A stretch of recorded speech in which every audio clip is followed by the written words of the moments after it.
Pretty, a 37 years old nurse in the intensive care unit at the Minneapolis Veterans Affairs Medical Center, was shot and killed by Border Patrol's officer on January 24, 2026.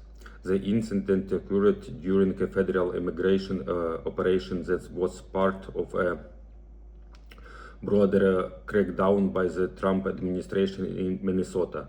According to an official statement from the Department of Homeland Security, Pretty approached the agents with a 9mm semi-automatic pistols, but Await's video footage showed that they was holding a cell phone. Witness described who agents knocked him to the ground and fired nearly a dozen shots. Will some video analysis incident that officer removed the gun from Pretty's holster before the shooting began. Alex Pretty death sparked widespread protest for the following reasons: series of fatalities. This way, the third shooting involving federal agents in Minnesota in a month.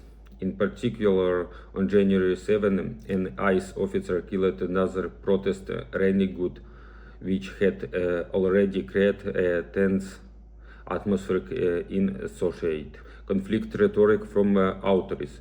The rhetoric surrounded the deaths was exceedingly polarized. The White House called Pretty a domestic terrorist who tried to kill law enforcement officer. Will Minnesota Governor Tim Walz called the incident murdered. Pretty's family strongly denied the terrorist allegations, emphasizing that was a good person who protected others during protests. Political confrontation. Responding to the deaths of the Pretty and Good, Democrats in the U.S. Senate demand immediate reform, the restriction on ICE powers, therein of the cut of government funding unless a code of conduct of agents was introduced.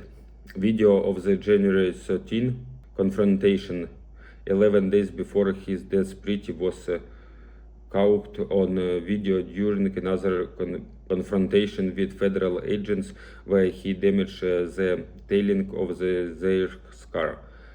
The release of this footage after his death sparked a national debate about whether he was a peaceful observer or a radicalist activist, which only intensity of protests, method used by law enforcement activities and local politicals accused federal agent of terrorism. The state using activities force using tear gas against crew and failing to properly identify officer during operation. You know, you turn on the news and it feels like the world is just full of these huge, complicated threats, right? Well, today, we're going to take a journey from those headlines to the unseen physics that actually shape the most dangerous part of your day. Let's dive in. I mean, you see a headline like this: political drama, an FBI warrant served at an elections office. It feels like this big, chaotic, but kind of distant threat. And then you see stories about our infrastructure just buckling under the pressure of crazy weather, leaving whole communities completely cut off and vulnerable. And to top it all off, you hear about government instability, the constant threat of shutdowns. It's a lot, and it all paints this picture of a world that's just packed with these massive, uncontrollable risks. Okay, so with all that noise, all that global and national stuff swirling around, let me ask you something. What do you think is actually the most dangerous part of your average day? The answer? Well, it's probably not what you think. It turns out the biggest risk most of us face isn't hiding in those big, scary headlines. It's something way more common, something that's literally hiding in plain sight. Take a look at that number, 1.2 million. That is how many people are killed in car crashes around the world every single year. It's a leading cause of death, basically a silent epidemic that just keeps getting worse as more cars hit the road. And what's crazy is, The reasons for these crashes, they aren't some wild, unpredictable events. They're tragically normal. As you can see, the number one cause is just going too fast, making up over a third of all collisions. These are just everyday mistakes with absolutely devastating consequences. And remember, it's not all head-on collisions. Side impacts are almost as common, and that's a really important detail we're going to circle back to. So why? Why are these super common mistakes so incredibly deadly? Well, a huge piece of the puzzle is this dangerous mismatch that we've actually created on our own roads. Just take a look at this.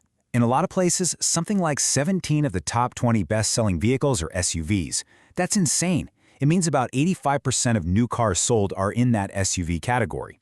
This isn't just some passing fad. It has literally reshaped the physical reality of driving. And this is where things get really weird. Our official safety tests, the ones that give cars those shiny star ratings, they're basically stuck in the past. They simulate a crash that mimics hitting another average-sized car. But out there on the actual road, it's way more likely that a crash is going to be between a giant SUV and a much smaller sedan. And this slide just shows it perfectly. On the left, you've got the standardized test barrier. But on the right, that's the reality of an SUV hitting a sedan. I mean, just look at that height difference. The SUV's stiff bumper completely sails over the sedan's reinforced safety structures. We're talking about a difference of 250 millimeters. That's almost 10 inches. So what does that mean? It means all that incredible force isn't being absorbed by the car's strong safety cage like it's supposed to. Nope, it's getting channeled directly into the weakest part of the door, right where a person is sitting. And the whole thing is over in the blink of an eye. A side impact, from the moment of contact to the maximum crush, takes just 60 milliseconds. For perspective, a head-on crash takes about 150 milliseconds. There's no time. No time for any safety system to compensate for that massive design flaw. Okay, so now let's dig into the why, because to really get a handle on this danger, we have to talk about some basic physics, the stuff that turns this mismatch into an absolute catastrophe. It all boils down to one concept: kinetic energy. It's just the energy something has when it's moving. The formula is right there, but don't worry, don't get bogged down in the math. Just focus on the very last part: velocity squared. That little 2 up there, that changes everything. See, because the energy goes up with the square of your speed, the destructive force in a crash doesn't just add up, it multiplies like crazy. It's exponential. So doubling your speed from, say, 30 to 60 doesn't just double the energy. No way. It quadruples it. A tiny little push on the gas pedal can lead to this massive, insane jump in destructive power. This quote from a Texas Department of Transportation manual just makes it so clear. It's honestly mind-blowing. Get this, that tiny, unnoticeable increase from 60 to 61 miles per hour unleashes the same amount of extra destructive energy as a car traveling at 11 miles per hour. That is the terrifying power of that little squared symbol. All right, so let's put all the pieces together. We started with those big, scary headlines, right? Then we dove into the crash statistics, the reality of our SUV-filled roads, the major flaws in our safety tests, and finally, the cold, hard, unforgiving laws of physics. And all of that brings us to one final big question. The world is absolutely full of dangers, no doubt about it. But as we go about our daily lives, are we focusing on the right ones? The next time you get in a car, just remember, the biggest risks we face aren't always the ones screaming from the headlines. Sometimes they're hidden in the simple physics of our everyday journey.